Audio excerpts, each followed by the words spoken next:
ఇప్పటికీ సరిగ్గా 1500 సంవత్సరాల క్రితం సంఘటన. ఒక ముసలాయన ఓం నమో భగవతే వాసుదేవాయ అనే మంత్రాన్ని వల్లెవేస్తూ గంగానదీ తీరంలో నడుస్తున్నాడు. చేతిలో జపమాల, మెడలో రుద్రాక్షహారం ధరించాడు.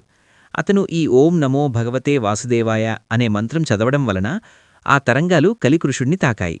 ఎక్కడి నుండి వస్తున్నది ఓం నమో భగవతే వాసుదేవాయ అనే మంత్రశబ్దమని చుట్టూ పరికించాడు.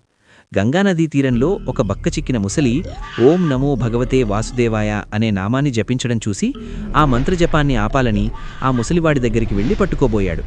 ఆయన మీద చెయ్యి వేసిన వెంటనే ఎగిరి 1/2 కిలోమీటర్ దూరంలో పడ్డాడు. కొంతసేపు ఏమి జరిగిందో చూస్తే ఆ ముసలివాడు ముందు ఎక్కడో ఓం నమో భగవతే వాసుదేవాయ అనే మంత్రాన్ని జపిస్తూ వెళ్తున్నాడు. ఎలాగైనా పట్టుకుని నామజపాన్ని ఆపాలని దగ్గరికి వెళ్లాడు.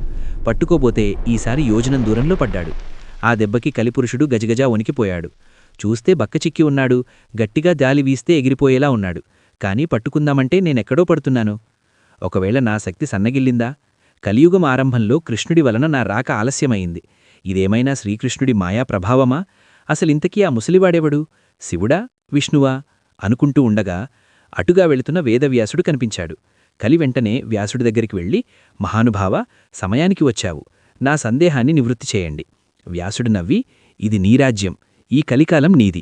నీకు సందేహమా? ఏ ఇద్దర్నీ కూడా సక్రమంగా కలిసి ఉండనివ్వవు కదా. ఎవరైనా కలిసి ఉన్నారంటే కళ్లలో నిప్పులు పోసుకుంటావు. ఇలాంటి నీకు నా అవసరమేముంది కలిపురుషా?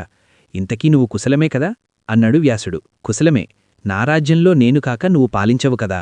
అదిగో ఆ దూరంగా వెళుతున్నాడే ఆ ముసలివాడెవరు? ఆయన్ని పట్టుకోబోతే నా బలం సరిపోవడం లేదు. ఇదసలు నా రాజ్యమేనా, లేక మీరందరూ కలిసి నన్ను మాయ చేస్తున్నారా? చెప్పండి అని వేడుకున్నాడు. వ్యాసుడు నవ్వి, ఓహో, అదా నీ సందేహం?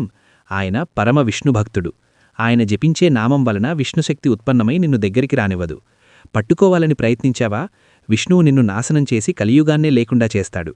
త్రికరణ శుద్ధిగా నిత్యం ఓం నమో భగవతే వాసుదేవాయ అని ఎవరు పఠిస్తూ ఉంటారో వారిని నువ్వు కనీసం తాకను కూడా తాకలేవు.